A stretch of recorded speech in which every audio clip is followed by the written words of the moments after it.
Olá, eu sou a Juliana Simões e está a ouvir o Economia Dia a Dia, o podcast que lhe dá respostas simples e resumidas para os principais temas da economia nacional e internacional.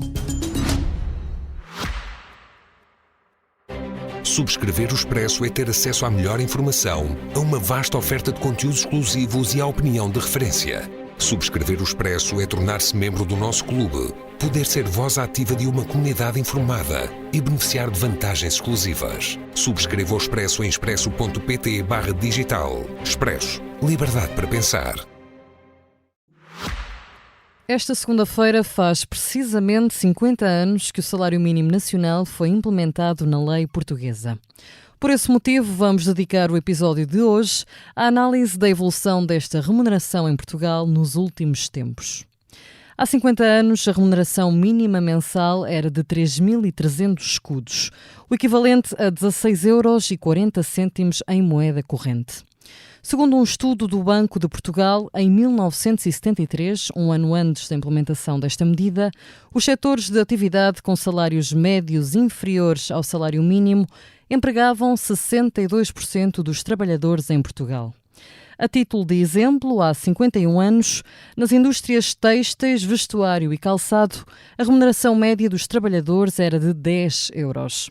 Na construção e obras públicas, o salário mensal era de 14 €. Por sua vez, os empregados na construção e reparação naval recebiam remunerações mais elevadas, de 27 €, e os banqueiros, remunerações de 42 €.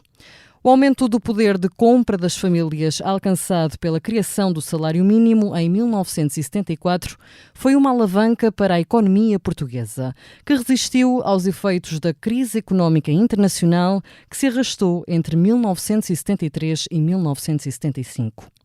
Comparando com os preços de 2024, o salário mínimo de há 50 anos equivale a 640,73 €. Apesar dos sucessivos aumentos, o salário mínimo não conseguiu acompanhar a inflação registada no país. Foi preciso esperar mais de 4 décadas para que o valor real da remuneração mínima superasse a inicial. Olhando para os dados numa perspectiva comparativa, é possível perceber o que mudou no retrato da cobertura do salário mínimo em Portugal. Nos últimos 8 anos, durante os governos de António Costa, o salário mínimo nacional aumentou 54,7% em termos nominais, 290 €. Em termos reais, considerando o impacto da inflação, o ganho foi de 32,2%, ou seja, 204 €. Segundo dados fornecidos ao Expresso pelo Ministério do Trabalho, em 2023 o peso do salário mínimo no mercado de trabalho diminuiu para 20,5%, o nível mais baixo dos últimos 7 anos. No ano passado, 1/5 dos trabalhadores do país ganhavam 760 € mensais, ou seja, o salário mínimo em vigor. Em 2022, último ano para o qual há dados concretos sobre a tipificação de funcionários por conta de outrem, 36,5% dos trabalhadores entre os 18 e os 24 anos recebiam o salário mínimo, seguidos pelos trabalhadores acima dos 60 anos.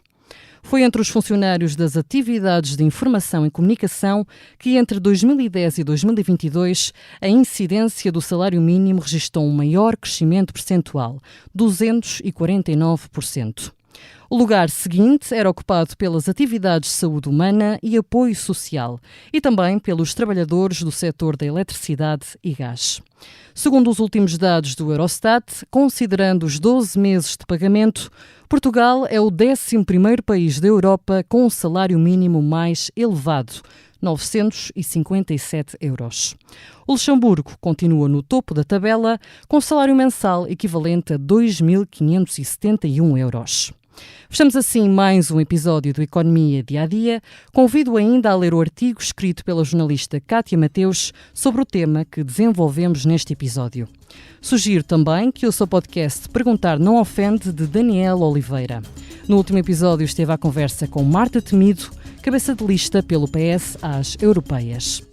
Obrigada por estar desse lado. Se tem questões ou dúvidas que gostaria de ver explicadas no Economia Dia a Dia, envie um e-mail para jsimões@expresso.empresa.pt.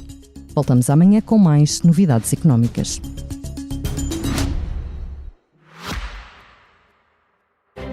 Subscrever o Expresso é ter acesso à melhor informação, a uma vasta oferta de conteúdos exclusivos e à opinião de referência. Subscrever o Expresso é tornar-se membro do nosso clube, poder ser voz ativa de uma comunidade informada e beneficiar de vantagens exclusivas. Subscreva o Expresso em expresso.pt/digital. Expresso. Liberdade para pensar.